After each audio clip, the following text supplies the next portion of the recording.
Excited to play Missouri.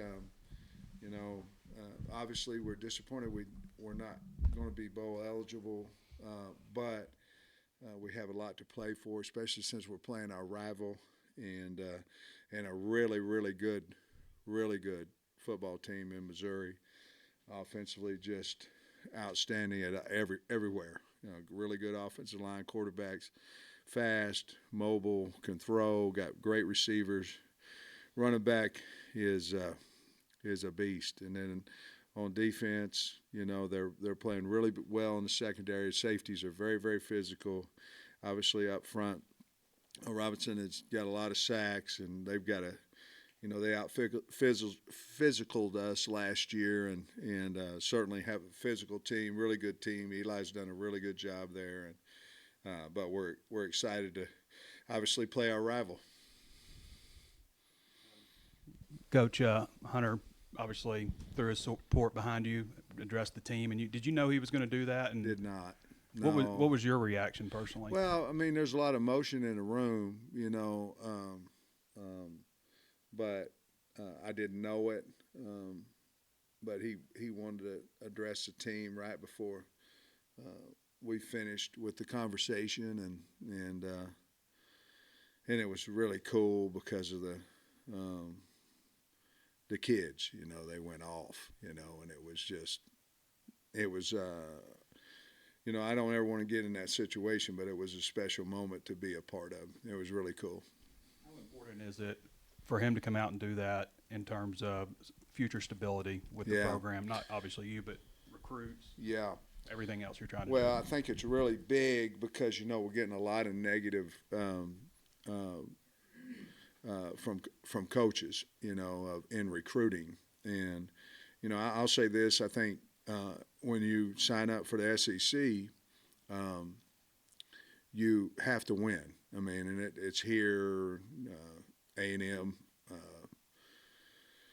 Mississippi State, wherever, Alabama, wherever, you got to win. And if you don't, um, there's opportunities for you to be unemployed. That's just how it is, and that's what we sign up for. So I look at this as an opportunity for us to change our team, keep the ones that are good players for us and good kids, and change our team, give us a chance to do that. And I think financially we're going to have the money from the NIL to do that. And I think if when all that happens, I think we can field a really good football team. And I'm excited about obviously Saturday, but I'm really excited about the future. Coach, I was looking, saw Coach Or Friday, Drinkwitz. excuse me. Sorry. You're good. Coach Drinkwitz said earlier, kind of along the lines of what you just said, and he said that Arkansas, what Hunter put out saying he's bringing you back was the absolute right decision. I was just curious what you think about that and your relationship with Coach Drinkwitz. Well, he's a good man, and the thing with Drink is you look at it and you look at um, came in, had a nice season that first year, all SEC season. And then last year he was close. 2 years ago, close, this, that, and the other. And next year, close, and all that kind of stuff. And finished, 6-6. And then this year, uh, they have as good a team as we have in SEC. And they stayed. And I'm not saying they were going to fire. I'm not saying that. They stayed with him, and he's got a lot of seniors on his team, and is doing a great job over there. So I appreciate him saying that. I did not know that, but I appreciate him saying that, and that's just a good person saying what he feels. So I appreciate that. And then you kind of said there that you think you'll have the NIL funding that you need. I guess, was there something that changed between last week and this week that made you feel that way? No, well, yes, but I don't want to talk about it, right now. But I kind of blew that, didn't I? But I forget what the question was. The answer was no, I think. I was just asking, what changed Yeah, last week? I just feel good about it, Okay. and I'll leave it at that for right now.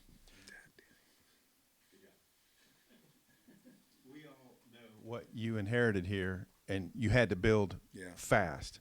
Yeah. So, what did you learn from that that you can do it again, like rebuild? And would you say to fans who peeled off from you in this program? Yeah.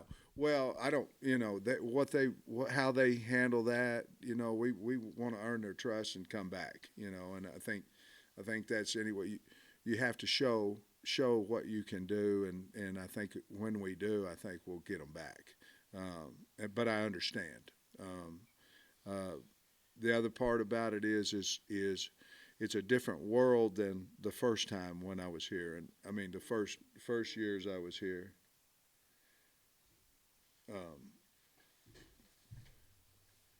A different world than the first time I was here because you did it through the portal, through transfers, senior transfers, and all that kind of stuff.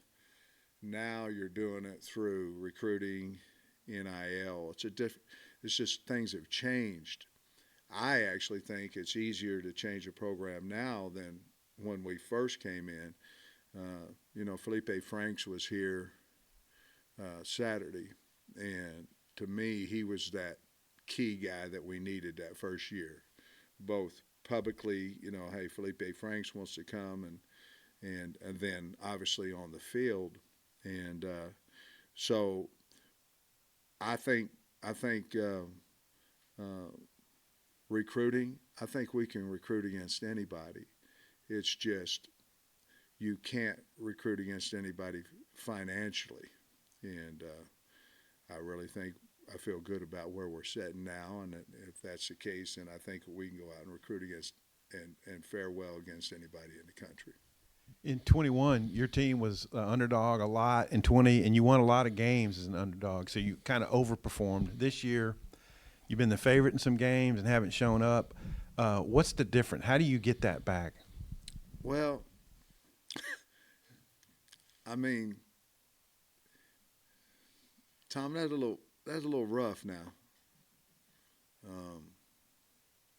You can ask a question different than we haven't shown up. I think there's one game that was bad. There's other ones that, but anyway, I don't want to get into that. What was the rest of the question? How do you get back that? What was the competitive edge? Well, I think we've addressed some of that in that you have to recruit your way out of it. I think that's part of it. Obviously, injuries have played a part of it as well, but everybody has injuries, and everybody has an opportunity to field the best team they have via recruiting. This year, we've lost a lot of close games, and some of them we played pretty good in, but we lost. But we just need to go out and we've got to get the offensive line. That's the number one. We got to go after that. That's the number one thing, and continue to develop the guys we have now. But I don't look at it, and obviously you do, but I don't look at it as non-competitive. I look at it as we've got to change the roster some, and I think we have all kinds of chances to do that. So, Sam, the last couple of years, this year you got 5 games, touchdown or less. Yeah. Last year had a similar number. Yeah. If you put a lot of thought into what you can do, because if you turn those, just your share of those got a games whole lot around, different. nobody's having this conversation. Yeah. Have you put some thought into that? Well, obviously we have.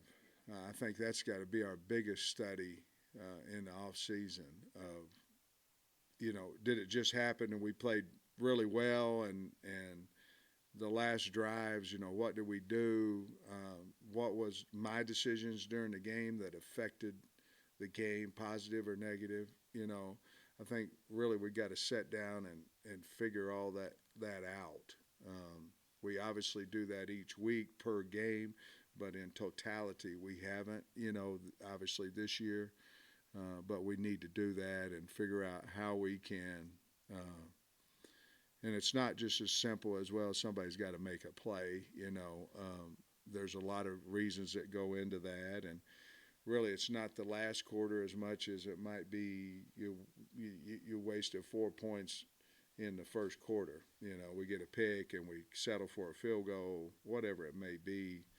How can we change that to maybe it's more aggressive with our play calling. Maybe we've got to change our roster. Maybe we've got to, I've got to do a better job. Whatever it is, but be brutally honest with how to win those close games, and that's the difference. I mean, you look at Missouri that we're playing now.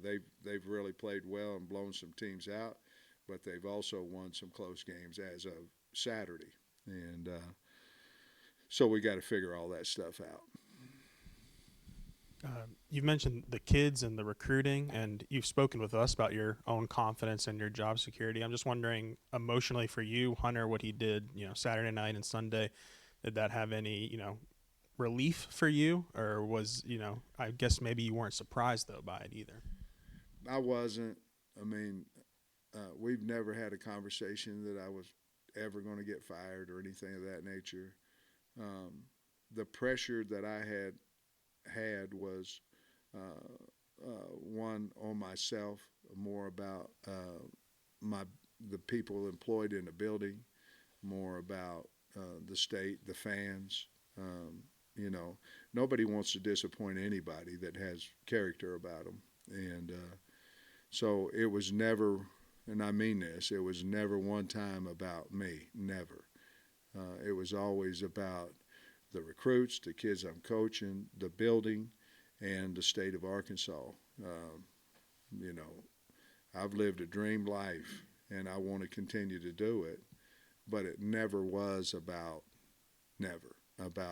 me, nothing like that. So the relief part of it was more of for the kids, for the building, for recruiting, all those type things. And I was really happy that he did it, because I think it needed to go out publicly so we could move forward and have an opportunity to continue to progress and change the football team and recruiting as well. It's been some journey for Cody Schrader, Missouri's running back. I'm just curious, what did you see from him? I don't know if you've watched him a lot before Missouri, but for him to kind of slip through the cracks, and what makes him such a good SEC running back? Well, one is his determination and his drive. I mean, obviously he's very talented, fast, reads holes unbelievably well, and can run over you, run away from you.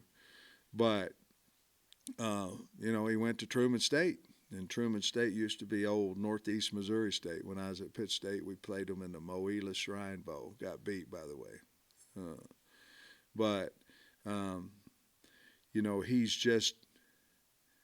He fits, in my opinion, he fits Missouri well. He would fit into our place, tough physical programs, things of that nature. But what he's done has earned everything. He's every accolade, and he's over 1,200 yards rushing right now. That obviously you got to have a really good offensive line and wideouts blocking on the edge and stuff to get that as well.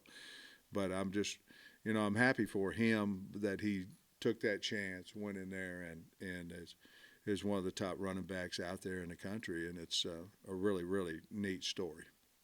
Just wondering if you have maybe any injury updates, Rocket, R-Dub, and Braxton.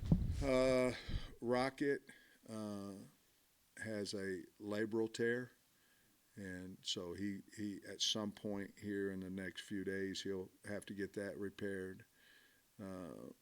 Rashad has a meniscus tear, which is actually better news than what I thought on Saturday, and he is probably just getting out of that surgery right now. I don't know who else that we have. Braxton, he practiced yesterday, so I don't know if he'll be able to play or not, but he practiced yesterday, the entire practice. Patrick Kudus as well. Patrick practiced yesterday as well, the entire practice. And then as far as your coaching staff goes, obviously, the defensive coaching staff has been, received a lot of praise. You feel confident about being able to keep the staff together after this year? Well, I feel as confident as I do. I have the first 3 years. Obviously, if you do a fine job, people are going to come look at you and things of that nature, as they did myself when I was an assistant. But not any different than normally. Somebody's going to come in and say, I've got a job opportunity. Somebody, it happens every year, and then it's up to me to figure out how much they're worth to keep them or not. To be honest with you. Sam, this is going to be the last East-West game because divisions are going Yeah. away. You've been in the league a long time. You've been coaching the East Coast. I just wonder, how have you thought the divisional setup has worked, and what do you think about the future without divisions? Obviously the West, went through its time of being probably very, very difficult, and then the East went. I'm talking about from top to bottom. The East had its time in there as well, where it was unbelievably strong top to bottom. I really like how they have it set up, where the kid comes in, he stays 4 years, he's able to play in every stadium in the SEC and play a home and home with everybody in the SEC. And so I'm really excited about the future of doing those things, keeping Missouri as our rivalry game and things of that nature. And I think most of the rivalry games were able to get kept. Some obviously won't get to play each other every year, but most of them did. And so I'm really excited about how they set it up. To be honest with you, Bob, I don't know that it's going to be any harder than what it was normally, just simply because you still have the same number of conference games. It just depends on who you draw and where they're at that year, where if they're playing well or not that year. But obviously it's a logo conference. It's the best in America. Not saying that other teams don't have great teams, but certainly proud to be a part of this new era of the SEC. I guess with Rocket and Dominion being out, kind of what's the plan at running back? Obviously Isaiah, had a good game. Just how do you feel about the running backs with having two of your guys out? Well, we have 3 left, so Isaiah obviously earned his carry time.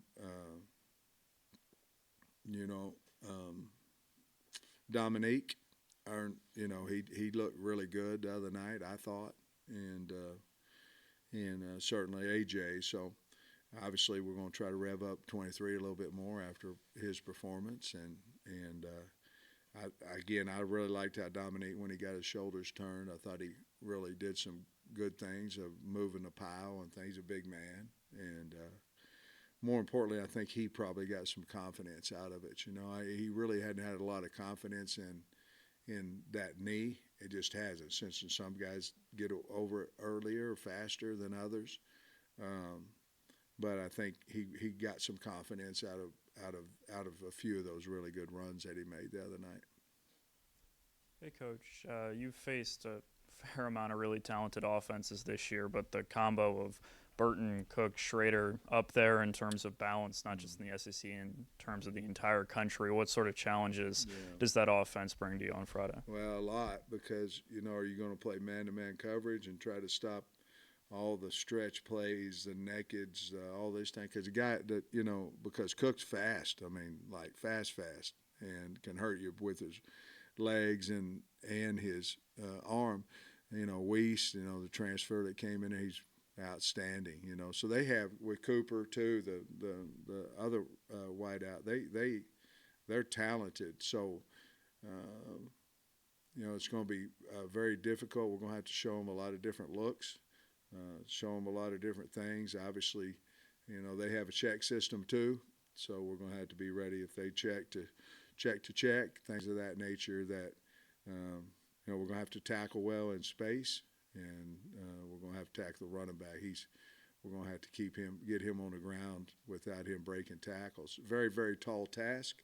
They've got a really good offense, but, you know, we played a lot of good offenses this year, but they are probably the most balanced star skill players as anybody in the conference. They have a lot of stars there that can hurt you on any given play. So we're going to have to play really well. And then I just wanted to ask you quickly about senior day. I know there's eligibility stuff with some people that can come back, but the first group of guys you've kind of seen freshman through senior, freshman, or through the 4 years of you being here, how important is it for you to honor those guys and up and down season, but a chance to do it ahead of a rivalry game? Yeah, very, because you know, they stay with us for 4 years. You know, that's almost that's not the norm anymore. You know what I mean? And I'm not saying anything good or bad about that, but the guys that came in here, and you know, like Brady and Bo and KJ and all, you know, there's several that are here for their last game and all they put into the program, and had a lot of great moments with them, and obviously had some down moments as well. But you know, they basically I feel bad for them because we're not being able to go to a bowl, because that group of guys kind of changed where we were to respectability. You know, at times we've been ranked in the top 10 over the last 2 years, 2 previous years, and man, to say you could get there from, you know, the 4 and 20. These kids really work their tail off, and it'll be an emotional deal when they leave, because they've really been good to me, good to our staff, and I believe good to the state. You're going to have all 26 seniors walking, and is there anybody else who doesn't classify? How early are you going to have to start? No, not all 26. Some of them had opted out of that. There'll be a lot of them out there, though. Again, I think it's 13. It might be 12 that are definitely not coming back. You know, they're in bright red on our board, and that means they don't even have a +1. So there's no conversation to have. So we know those will be out there. And then guys like, you know, Hudson Clark, he'll be out there, you know, like that. But he has a +1, and, you know, Brady and Bo and all those guys, they have a +1, and we'll try to figure all that out on Monday, Tuesday, Wednesday, Thursday of the next week. It's obviously a dead period, so you have time to bring them in, talk to them, and see what they want to do with their future. But they'll be out there as well. KJ, he'll be out there, and he has a +1 too. So, you know, who knows what's going to happen with all that stuff. But we're definitely going to have an opportunity to talk to them, but they'll be out there as well. Any underclassmen who's graduated, maybe? I think the only, you know, there are some guys I want to talk to, you know, to get them back. But I don't think we have anybody. No, I don't think you'll be surprised with, like, you know, somebody out there that you go, man, that's a surprise. I don't believe that will happen. The list is finished. Okay, perfect. They came out just a little bit ago. When you talk about NIL and feeling better about the situation, I'm wondering, this is my mind just working, I guess, does it make a lot more sense to throw your support behind you, and instead of buying you out for millions and millions of dollars and buying out all your staff and buying out some other coach to come in here, and maybe asking power brokers or other people, throw that money behind NIL and let's build this roster up? Are you asking me, does it make more sense to raise the NIL?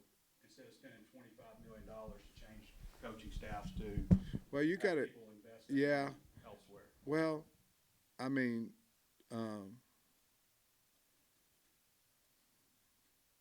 obviously,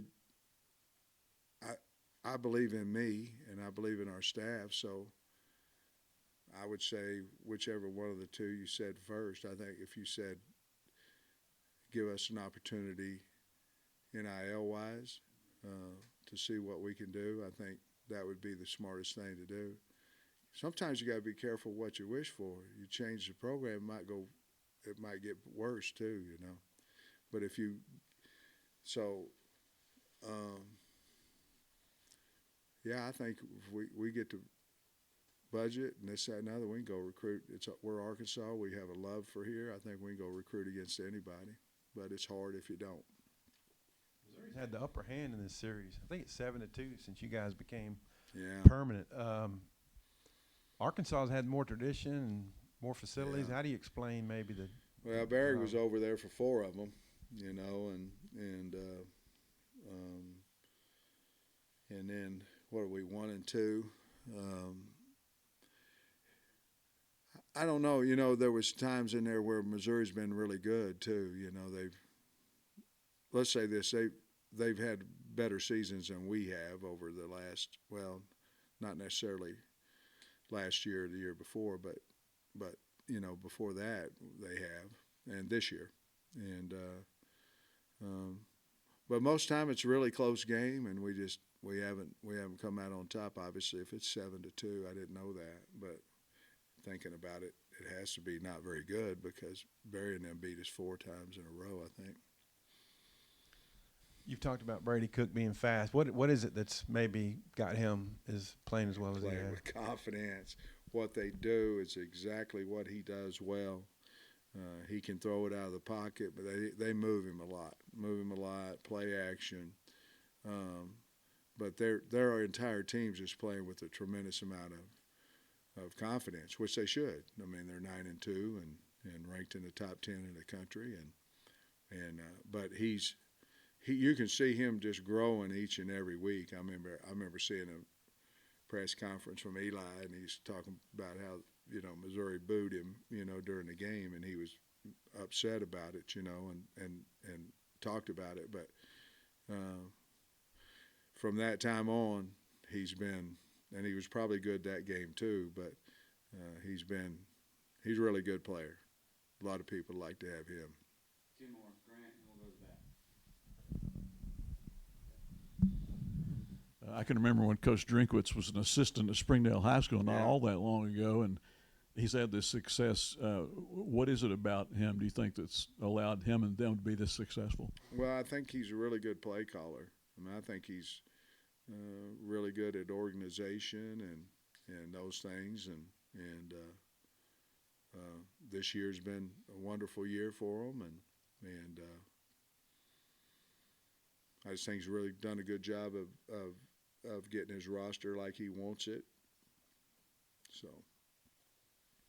Coach, you've kind of mentioned the future a couple times throughout this press conference. Obviously, your job situation has been resolved, and you've mentioned how that's going to help your recruiting. How do you view this game in importance of sort of building momentum off of that for the program moving forward? That's a good question. I think it's important. You know, I don't think it's. I don't know that it's going to hurt us in recruiting if we happen to not win, but I know it could really, really help us and get a spark in everything, and that's the plan. I mean, we're going out obviously to play really well, but I think it could certainly.